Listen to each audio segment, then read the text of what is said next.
Auzubillahiminasyaitonirrajim. Bismillahirrahmanirrahim. Assalamualaikum warahmatullahi wabarakatuh. Alhamdulillahi wahda, wassalatu wassalamu ala rasulillah. Sahabat Fairy Channel, rahimakumullah. Ada seseorang yang sangat tua di Mekah. Dia menaungi kurang lebih 8 orang wanita. Cuma dia sendiri laki-laki. Umurnya 60 tahun, hampir 70 tahun. Ceritanya seperti ini.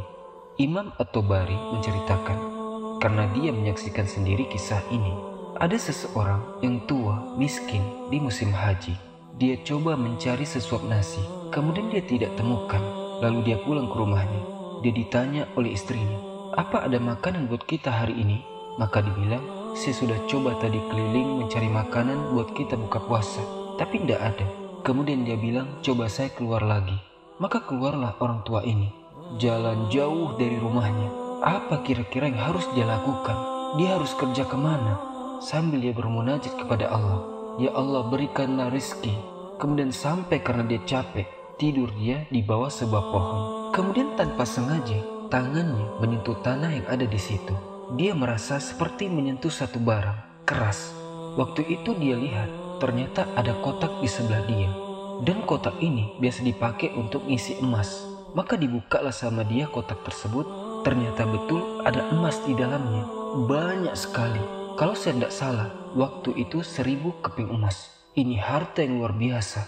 Tidak ada orang di bawah pohon. Maka diambil sama dia, dibungkus dengan rapi pada saat itu.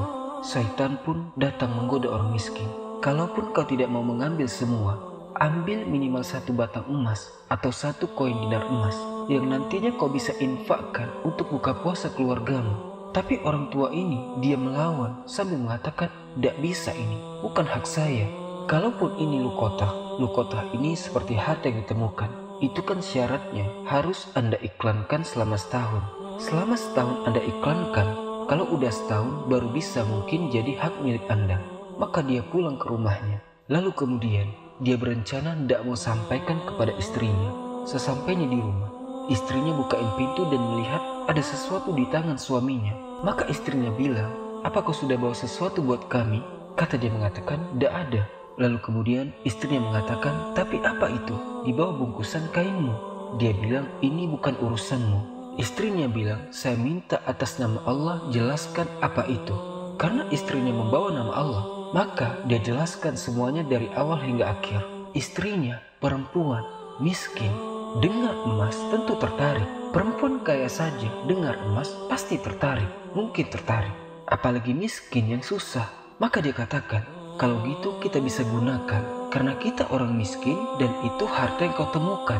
Kata dia, tidak demi Allah. Kalaupun ini kita bisa gunakan, itu pun setelah 1 tahun kita iklankan. Tidak boleh sembarangan. Maka istrinya bilang, kalau begitu minimal ambil 1 koin dinarnya. Kita pakai buka puasa. Halal buat kita sekarang. Kita ini miskin sekali, tidak punya apa-apa.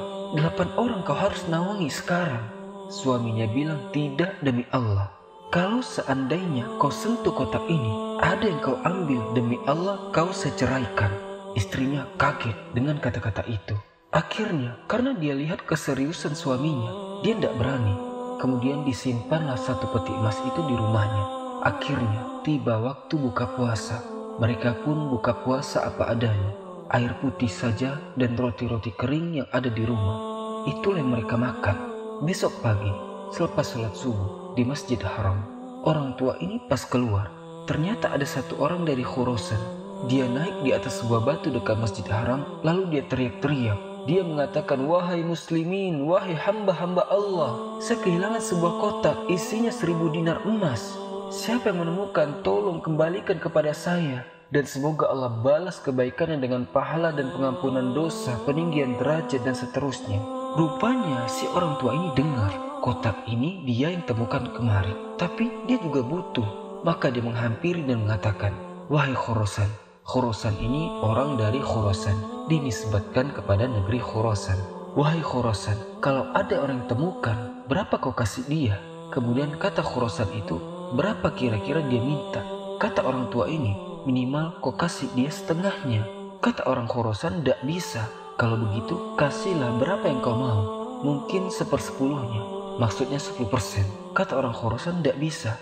Dia kembalikan karena Allah, dan saya doakan supaya dapat pahala di sisi Allah. Dia miskin, sudah tua, umurnya hampir 70 tahun. Mau kerja di mana umur segitu? Di rumah ada emas yang begitu banyak, godaannya luar biasa. Maka orang tua ini pulang ke rumahnya dan mengatakan, "Wahai istriku, aku sudah temukan pemilik emas ini." Kata istrinya, "Alhamdulillah kalau begitu." Apa yang dia katakan?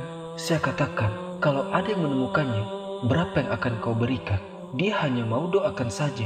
Kata istrinya, "Coba kau kembali ke dia. Siapa tahu dia masih mau negosiasi." Suaminya bilang, "Baiklah." Maka orang tua ini kembali lagi, ketemu lagi sama orang Khurasan tadi. Di hari yang kedua sekarang, maka orang itu sama orang Khurasan naik ke atas batu yang sama, dekat Masjid Haram. "Wahai muslimin, wahai hamba-hamba Allah, apakah ada yang menemukan peti emas saya? Isinya 1000 dinar emas. Semoga Allah berikan dia kedudukan, Allah ampuni dosanya dan angkat derajatnya." Kemudian datang lagi orang tua itu. "Wahai Khurasan, saya sudah bilang sama engkau kemarin, berilah upah. Mungkin kalau kau tawarkan upah, orang yang menemukannya mau mengembalikan." Kata dia, "Berapa paman yang harus saya kasih?" Saya bilang kemarin 1/10. Orang Khurasan mengatakan, "Enggak, saya enggak mau. Kalau begitu berikanlah 1 saja dinar itu. Yang dia bisa pakai, setengahnya dia sedekahkan untuk beli makan orang-orang susah di sekitar haram. Setengahnya lagi dia pakai buat kebutuhan keluarganya." Maka orang Khurasan ini diam, lalu mengatakan, "Tidak, demi Allah, ini luar biasa. Dia tidak mau kasih. Pokoknya dia kembalikan utuh atau tidak usah. Dan dia berharap pahala di sisi Allah. Kalau dia minta bayaran, saya tidak mau." Maka orang tua ini kembali lagi ke rumahnya, bilang lagi sama istrinya, "Istriku, orang ini betul-betul tidak mau. 1 dinar pun dia tidak mau kasih." Kata istrinya, "Lalu bagaimana?" Kata dia, "Saya akan berazam. Sudah, mau kembalikan. Semoga Allah menyelesaikan masalah kita." Kata Imam Tobari yang menceritakan kisah ini, dia betul-betul hadiri kisah ini. Dia tahu jalan ceritanya dan dia menceritakan. Lalu orang tua ini kembali lagi di hari selanjutnya, hari ketiga. Masih sama lagi kejadiannya. Terus kata orang tua ini, "Wahai Khurasan, kau mau petimu? Saya tahu di mana petimu itu. Ikut saya." Kata dia, "Baiklah, saya akan ikut." Ikutlah dia. Kata Imam Tobari, saya ikut ke rumahnya orang tua ini.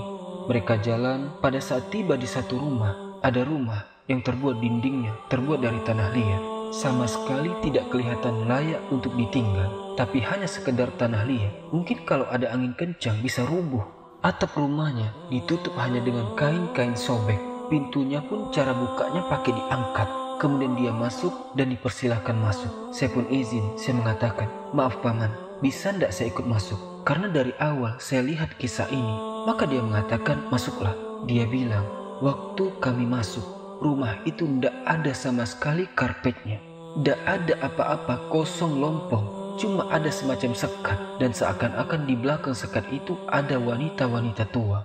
Yang kelihatan dari penampilan mereka juga itu susah."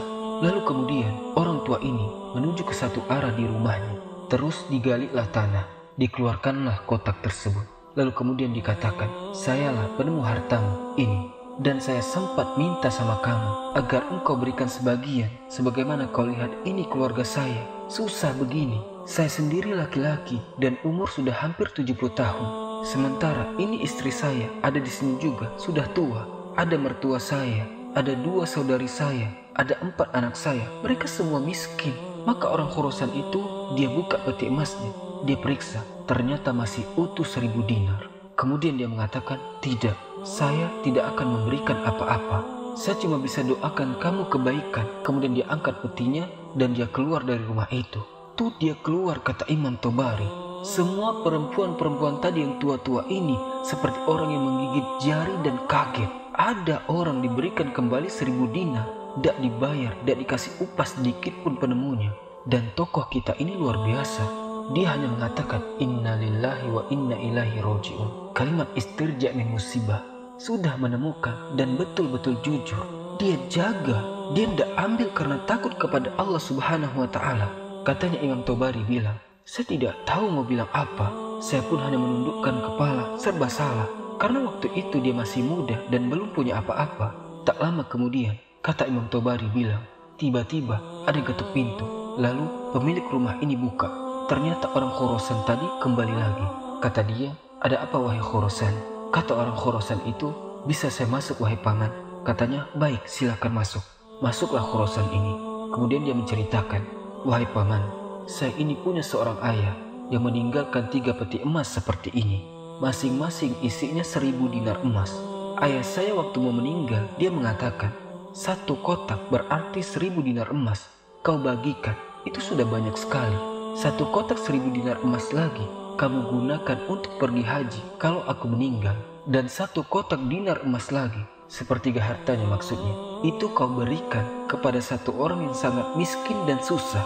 Saya ingin mereka jadi baik kehidupannya. Makanya orang Khurasan ini dia bilang, itulah sebabnya wahai paman, saya tidak mau memberikannya 1 dinar pun, karena ini amanah orang tua saya. Tapi demi Allah, setelah saya keluar dari sini, saya tadinya memang mau menguji, mau melihat apakah paman betul-betul susah atau tidak. Saya sudah melihat tempat tinggal paman. Saya keluar, paman pun tidak marah. Maka saya melihat paman orang yang paling layak untuk menerima. Maka ambillah peti emas ini semua, sedekah atas nama ayahku.